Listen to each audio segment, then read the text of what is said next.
হিমালয়ের কন্যাখ্যাত দেশ নেপাল। শান্তিপূর্ণ এই দেশটি ভ্রমণ প্রেমিকদের কাছে স্বর্গ হিসেবেও পরিচিত। শুরু থেকেই দেশটির শাসন ক্ষমতায় কেন্দ্রবিন্দুতে ছিল রাজতন্ত্র, যা 240 বছর স্থায়ী হয়েছিল।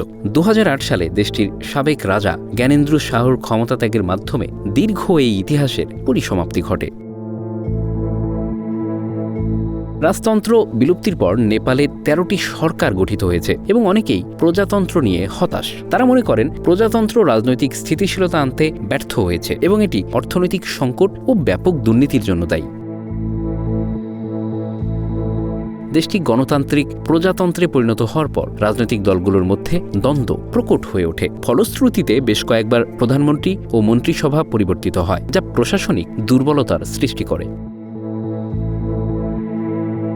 প্রশাসনিক ব্যর্থতার কারণে দেশটির দুর্নীতি ব্যাপকভাবে বেড়ে যায়। সরকারি কর্মকর্তা ও রাজনৈতিক নেতাদের বিরুদ্ধে স্বজনপ্রীতি ও অর্থ আত্মসাতের অভিযোগ ওঠে। জনগণের আস্থার অভাব বৃদ্ধি পায় এবং সুশাসনের অভাব দেশকে অস্থিতিশীল করে তোলে।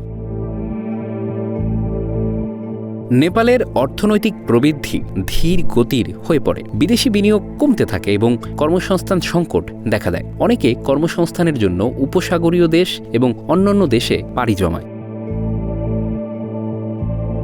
নেপালে বিভিন্ন জাতিগত গোষ্ঠীর মধ্যে বিদ্বেষ বৃদ্ধি পায়। বিশেষ করে মাঝেসি জনগোষ্ঠী ও অন্যান্য সংখ্যালঘু সম্প্রদায় নিজেদের অধিকার নিয়ে আন্দোলন শুরু করে, যা সহিংস সংঘর্ষে পরিণত হয়।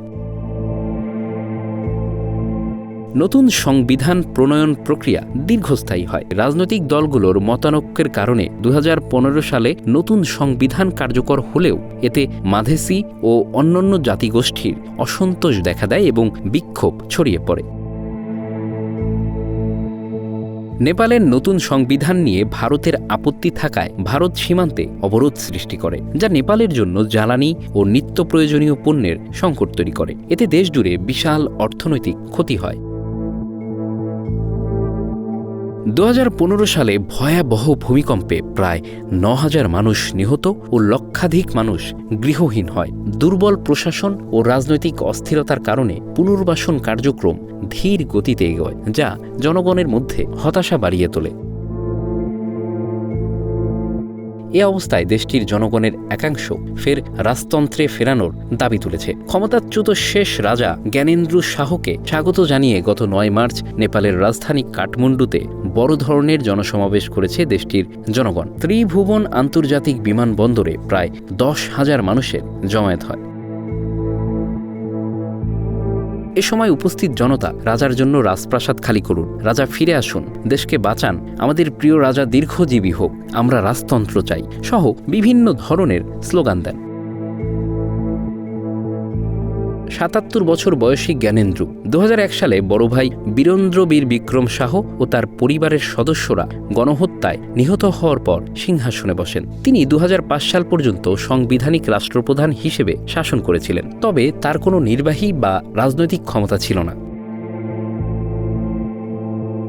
2005 সালে তিনি পুরো ক্ষমতা দখল করেন। তিনি দাবি করেন রাজতন্ত্র বিরোধী মাওবাদী বিদ্রোহীদের পরাজিত করার জন্য তিনি এটা করছেন। রাজা সরকার ও সংসদ ভেঙে দেন, রাজনীতিবিদ ও সাংবাদিকদের কারাবন্দী করেন, যোগাযোগ বন্ধ করে দেন এবং জরুরি অবস্থা ঘোষণা করে সেনাবাহিনী দিয়ে দেশ শাসন শুরু করেন। এই পদক্ষেপগুলো থেকে নেপালে বিশেষ বিক্ষোভের সূচনা হয়। 2006 সালে দেশজুড়ে তুমুল প্রতিবাদ বিক্ষোভের মুখে রাজা জ্ঞানেন্দ্র শাহ ক্ষমতা ছাড়তে বাধ্য হন। সরকার মাওবাদীদের সাথে একটি শান্তি চুক্তি স্বাক্ষর করে, যা দশকের দীর্ঘ গৃহযুদ্ধের অবসান ঘটায় এবং হাজার হাজার মানুষের প্রাণহানি রোধ করে। Bangla affairs news desk.